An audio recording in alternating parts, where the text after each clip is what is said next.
माझं सोलापूर न्यूजमध्ये आपल्या सगळ्यांचं स्वागत। सोलापुरामध्ये किरकोळ कारणावरूनही भांडण तंट्याचे प्रकार वाढले आहेत।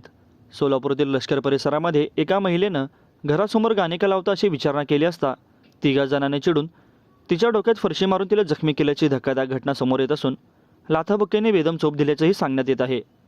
गुरुवारी रात्री ही घटना घडली। जया मुकेश बुरानपुरे वय वर्ष 39 राहणार लष्कर सोलापूर असे जखमींचे नाव आहे। यातील जखमी महिला ही गुरुवारी रात्री घरासमोर थांबलेली होती। मोठ्या गाण्याच्या आवाजाने तिनं समोर थांबलेल्या लोकांना विचारणा केली असता त्या तिघांनी चिडून भांडण सुरू केले। एकानं बाजूलाच असलेली फरशी उचलून त्याच महिलेच्या डोक्यात मारली। यामुळे भळाभळा रक्त वाहू लागले। अन्य दोघांनी लाथाबुक्क्यांनी बेदम चोप दिला। जखमी महिलेला तिचा दीर रमेश बुरानपुरे याने उपचारासाठी शासकीय रुग्णालयात दाखल केले असून तिच्यावर सध्या उपचार सुरू आहेत। ती शुद्धीवर असल्याचे डॉक्टरांनी सांगण्यात आले आहे।